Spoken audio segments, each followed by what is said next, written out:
Menyambung movie kedua, timeline pada seri Karano Kyokai yang satu ini terjadi tepat setelah Shiki tertidur dalam jangka waktu lama, setelah ia ditemukan pingsan, tepat sebelum ia hendak membunuh Mikia.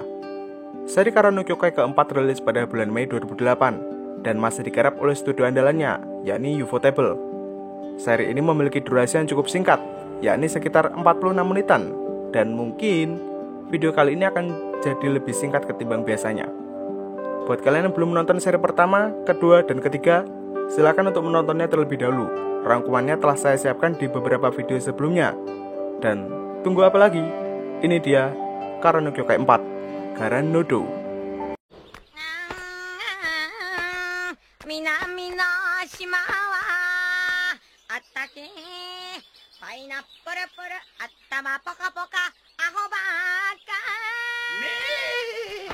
Masih bersama Ryugi Shiki sebagai tokoh utama kita, Kokuto Mikia sebagai rekan kerja Shiki, Aozaki Toko sebagai pemimpin kantor agensi dunia gaib, yakni Garanodo. Juga masih ada beberapa cameo dari karakter Asagami Fujino dan Fujukiri. Berlatar waktu pada tahun 1996, lebih tepatnya bulan Maret, yakni saat dimana Shiki dilarikan ke rumah sakit akibat pendarahan hebat yang ia terima setelah Shiki mencoba aksi pembunuhan yang ia sasarkan kepada Mikia.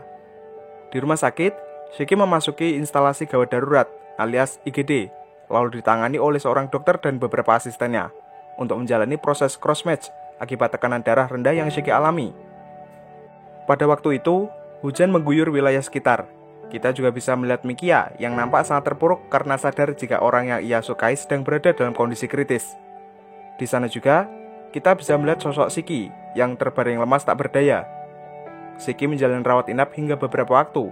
Dia juga sempat terjebak ke dalam realitas paralel yang ia kira merupakan alam kematian. Sementara itu, Mikia dan seluruh teman seangkatannya telah resmi lulus SMA. Lalu Mikia segera mendaftar untuk bekerja di kantor agensi Toko, yakni agensi yang menangani beberapa kasus terkait hal-hal gaib. Di samping itu, Toko juga merupakan seorang penyihir yang mampu menciptakan sekumpulan boneka yang nampak cukup mirip dengan wujud manusia pada umumnya. Toko juga memiliki salah satu boneka dan wajah dan bentuk fisik yang bisa dibilang sangat mirip dengan Shiki.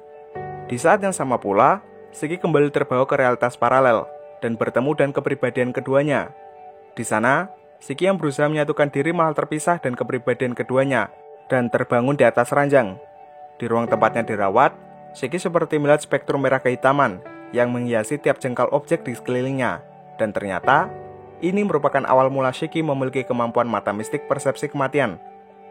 Akibat dari kemampuannya, Shiki malah seperti terguncang, juga membutuhkan perawatan darurat dari si dokter dan beberapa asistennya. Pada saat itu, Shiki malah melihat spektrum merah hitam di wajah dokter dan asistennya. Hal ini tentu membuat Shiki mendapatkan perawatan yang lebih serius. Beberapa saat kemudian, Mikia datang untuk menjenguk Shiki, namun dia mendapatkan informasi jika Shiki tidak boleh dijenguk oleh orang selain dari anggota keluarganya. Sadar akan situasi ini, pihak rumah sakit menyewa seorang konselor untuk menangani masalah mata Shiki yang mereka anggap sebagai penyakit. Sementara sosok konselor yang mereka sewa adalah Aozaki Toko yang akan bekerja sebagai ahli terapi bicara. Sesaat setelah itu, Toko tiba di ruangan Shiki dan memberikan sapaan manis layaknya seorang ahli terapi. Namun itu tak membuat Shiki terkejut karena dia tahu jika Toko adalah seorang penyihir. Untuk saat ini, Toko hanya diberi tugas untuk berbicara selama 1 menit dan hanya ia gunakan untuk menyapa Shiki, lalu pergi dari sana. Pada sebuah gang kecil, Mikia nampak menunggu kehadiran bosnya, alias Toko, sembari bertanya mengenai keadaan Shiki sekarang. Toko tak menjawab bahwa Shiki akan baik-baik saja, dan dia mengalihkan pembicaraan dan mengajak Mikia berteduh di kantor. Kembali lagi ke Shiki, dia nampak mulai berjalan menggunakan kakinya, meskipun kedua matanya masih dibalut dengan perban. Meski sesaat, dia mengingat perkataan Toko tadi, yang mengatakan jika Shiki hanya di sini seorang diri. Di lain sisi, Toko dan Mikia telah tiba di kantor agensi. Lalu Toko menyambung pertanyaan Mikia mengenai kondisi Shiki sekarang.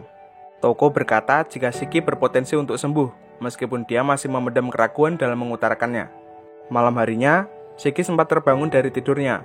Perawat yang tengah bertugas juga tak memiliki tanda-tanda ganjal di lorong tempat Shiki dirawat. Namun saat ia meninggalkan tempat, Shiki bertemu dengan berbagai macam roh, atau jangan-jangan hanya ilusinya. Tapi yang jelas, beberapa roh atau esensi gaib tersebut masuk ke dalam tubuh Shiki satu persatu. dan Touko juga merasakannya dari kejauhan. Di pagi hari, perawat yang bertugas membukakan jendela Shiki secara rutin agar Shiki mendapatkan asupan udara segar di ruangannya. Di lobi, Mikia mengirimkan bunga kepada Shiki secara rutin. Begitu pula dengan Touko yang menjalankan pekerjaannya sebagai konselor. Lambat laun, Shiki mulai berharap untuk selalu bicara dengan Touko. Di saat itu juga, Touko menjelaskan fenomena mengenai kepribadian ganda Shiki, bahwa sebenarnya Shiki dan alter egonya tidaklah berbeda, melainkan dua individu dalam satu tubuh. Shiki sendiri malah berpikir demikian, bahwa yang harus ia ingat dan pegang adalah nama Mikia, yang telah ia lupakan secara total. Tak lama kemudian, Touko kembali membuka obrolan dengan Mikia mengenai keadaan Shiki, mulai dari kekosongan di dalam hati Shiki yang harus diisi dengan cara interaksi seperti halnya yang dulu Mikia lakukan kepada Shiki. Atau singkatnya, mereka hanya perlu berteman seperti dulu. Tak hanya itu juga, Touko juga menandai dua kepribadian Shiki dengan nama berbeda, yakni Shiki-san sebagai kepribadian utama yang masih bisa diajak nyantai, lalu kepribadian kedua alias Shiki-kun yang isi otaknya cuma melakukan pembunuhan dan tindak kriminal. Di rumah sakit, Shiki dilarang untuk membawa senjata tajam, tapi dia sangat menginginkan gunting untuk memangkas rambutnya yang sudah panjang. Sadar akan hal ini, Touko menawari Shiki untuk dipanggilkan tukang pangkas, namun Shiki menolak karena dia tidak ingin ada orang lain yang menyentuh rambutnya. Karena jam kerja Touko telah usai, dia pergi meninggalkan ruangan, sembari memberikan peringatan bahwa Touko akan menjadi sosok yang berbeda esok hari, dan tidak akan datang menjenguk Shiki seorang diri lagi.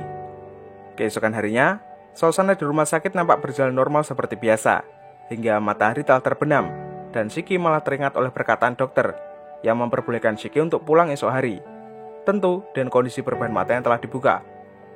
Di ruangan itu, Shiki nampak sangat tidak terima akan keputusan dokter, karena dia mengira jika perbannya dibuka, maka Shiki akan melihat dunia yang mengerikan, di mana di sana terdapat banyak spektrum merah kehitaman yang menjadi suatu tanda berakhirnya kehidupan. Situasi ini mendorong Shiki untuk merusak matanya sendiri, tapi untungnya, Touko datang di saat yang tepat, lalu mencegah aksi yang akan Shiki lakukan. Touko kembali memperkenalkan diri sebagai penyihir yang akan membantu Shiki dalam proses belajar mengendalikan matanya. Mata mistik persepsi kematian memungkinkan Shiki untuk melihat dan menyentuh kematian. Jadi sangat sayang jika mata itu Shiki hancurkan begitu saja. Touko juga memberikan peringatan bahwa Shiki tidak akan bisa kembali ke kehidupan lamanya. Di samping itu, Shiki tengah berada dalam kondisi kekosongan, di mana dia tidak mampu memilih antara terus hidup atau mengakhiri hidupnya, karena dia masih takut akan yang namanya kematian. Kekosongan itu membuat banyak roh mistik di sini merasuki Shiki dengan mudah, dan lambat laun akan menghancurkannya. Sebelum pergi meninggalkan Shiki, Touko bertanya, apakah Shiki-kun telah lenyap di tubuh utama Shiki?